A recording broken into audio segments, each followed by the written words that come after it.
I got to ask you, I forgot, you're also coach of the #1 miler in the world. Is that a fair assessment? Like, #1 indoor miler in the world. Okay, that's it. Number one indoor miler in the world. Are you shocked what Yared did this winter? I would have been shocked about 6 months ago, but I guess even last year you started to see it, kind of as he started putting things together throughout the summer and just consistency. He ended the season in Padua at 3:33, and in that race, a lot of people probably didn't see it.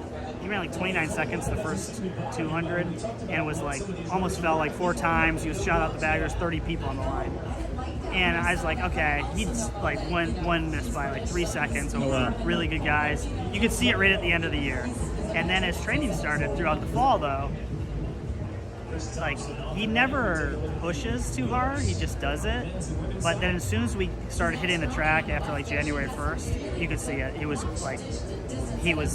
really ready. I mean, Ali is the number 5 guy in the world, and and he knew, everybody knew like Yared was ready to take off, and so it's elevated the game for everybody, honestly. Like Ali now is like, okay, there's a new player, I gotta get, it could be problematic for Ali though, like. No, it's gonna make it. It's gonna be the best thing for his career. Having Mario, who was 4th at the World Champs, and Yared, and Ali has more experience than all of them, but it's elevated his game because you run with those people every day now, and you see how good they are, and you're no longer thinking just about, Jakob and Jake Whiteman and Josh When you see it every day. Yeah, you see it every day. But I've heard there's probably some Ingebrigtsen stories, and Henrik or somebody saw his little brother, and he's like, it's sort of defeating at some point. He's like, wait, this guy's better than me. But you can figure out a way to beat people who can beat you in practice, Ollie's right? run 3:47, and he's better now than he was then. It's just like and so I think at the end of the day, you have to elevate your game to what's around you. And so like whether you're competing in, even like if you're competing in the NCAA or you're competing at the pro level, like the next level you go up is better and it's more, the more you see it. And that's why I believe in racing a lot. They go and they race these Diamond League races because that's the level you have to compete at. And it's not okay to just compete at this lower level and then step out and think all of a sudden everybody who's better, who I haven't seen, is just going to be beatable. You have to go out and you have to do it beforehand. And the more you race those people, the more you're capable, the more you experience is just something you can't buy. And so it doesn't matter if it's Diamond League final, the more you do it, the better you'll be, the more prepared you'll be.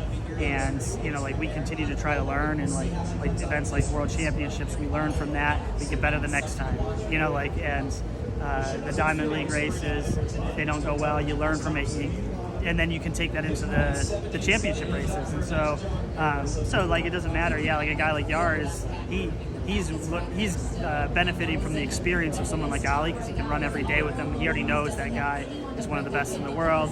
And now after seeing what he's done, you can never let your foot off the gas. There is always someone you don't deserve anything in this sport. You have to earn it. And so I think that's something that's going to be good for our team. And I mean, across the team, all the way across the board, everybody sees that. Hellen coming in and running with Alicia, everybody, we already know the level at which she can train, and that's what elevates Alicia to get better. Oh, they too? Yeah. Are they going to start training together now? Yeah, I mean, it's going to be some, great for some. Sure. Yeah, she can do more volume than Hellen can right now.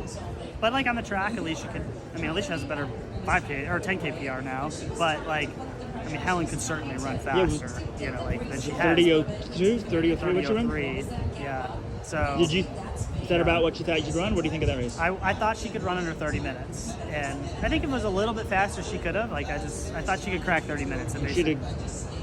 She'd have paced it for the back half, right? So. Yeah, but at the end of the day, you got to do it. And she stepped out, and we were devoted to this game plan no matter what. We're gonna go out and we're gonna get these standards, Joe and Alicia. So to us, it's you just got to do it. It doesn't matter what the circumstances, but that's the first step towards being really good in the summer.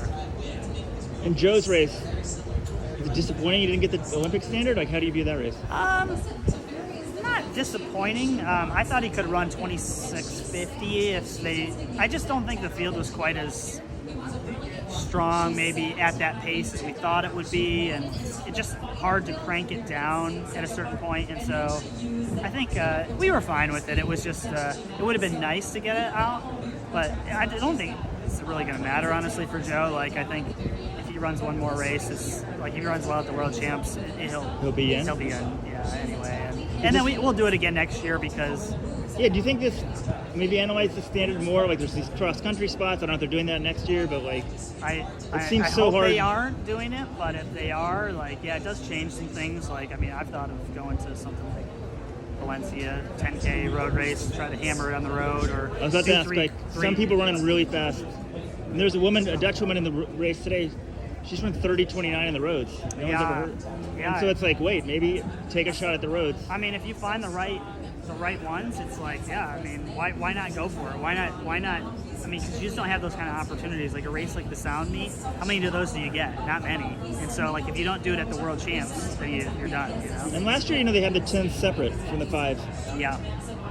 Initially, I was like, no, we have a U.S. Championships they're together. But in retrospect, even being a 10K runner myself, I think I liked it. We loved it because it gave us the chance to. I wish they had it this year. Yeah, why was there any talk, any discussion? What happened? They said it. From what I understand, it's because the World Champs is already further out. But I think it went really well. Everybody liked that it had its own moment. What do you mean further? That the Worlds is later in the year? Yeah, so the Worlds is like 6 weeks later, like whereas last year was going to be like 3 weeks. So that was kind of the genesis behind doing it last year. Now it's further out. I think they should do it again. It's just, it gives it a really good moment. Especially now with the standard so hard. Yeah. If you have it in a decent weather place, that's another crack at it. Yeah, I would love it if they did because, especially like someone like Alicia, we don't even know if she's going to do the 5 or 10. I don't really want her to double, but if she has to consider it, like, do I double at USA's if I want to run the 5 or not? Whereas if it was earlier, she could just do the 10, come back, do the 5, and then decide. So yeah, I wish they would. But you get to decide whether she's a 5K or 10K runner this year? We'll see. I mean, I don't think it's that different of an event that it matters, but like if Hellen doesn't run and Gaday's out, or not as strong as she was. I mean, Alicia's really elevated a level too, and she was very competitive in all the Diamond League races last year in the 3K, 5K. But she's gotten so much stronger too that I think she could be competitive in either one. It's really like thinking about her long-term development. Where do we want to go? And like next year, the the Olympics, the 5K is first, not the 10K. It's the opposite of what it normally is. Oh, yeah. So it's just all these things to think about and consider. People might be tired. They want to fly first, and they're going back. Yeah. Intern Alex, what should I ask Ritz? What do you want to know? There's speculation about Joe Klecker being upset. Woddy Kincaid after the race. I think that Woddy and Joe are fine. I mean, anytime you get done with a race, I think he was upset afterwards, like maybe just for a minute or two, but then he was fine. I mean, honestly, by the end of the night, it was like, well, shit, like whatever. Like we raced, like they closed well. It was a good race. Joe and Woddy have a good. I mean, it's those two guys and Grant and a couple other guys that are always in the conversation. And at the end of the day, like they say, you elevate to the level that you're around. And so, like, Joe elevates to the level that Woody's around, and Woddy, same thing. And whenever Grant's in a race, like, he does the same. So at the end of the day, like, yeah, this is a small sport. You can have emotions immediately after, but you have to have a short memory. Like, what does Ted Lasso say? You got to be a goldfish, right? So, and Joe doesn't even think about that. Woddy should have pushed the pace, right? I mean, right? In retrospect, like in retrospect, for them to run faster, yeah. Like, I mean, same thing. Like Alicia's race, they certainly could have run faster, but it's hard. It's racing. Like I've been there, and if you're at the front of the race, it doesn't matter. You got to do it. Like you put yourself there, and unless you want to slow down, and not run the standard, what are you gonna do? Yeah. Like you got to do it. And so and same thing. If you're Woddy and you're dying to hang on, I mean, he closed well enough that I think he probably could have, but at the same time, that isn't his way of running, you know. yeah, and that's fine. Yeah. You know, like at the end of the day, like you got to be able to race, you got to be able to push the pace, and you got to be able to close it. And if you're fit, you're fit. It doesn't really matter. Like you can do it in any way.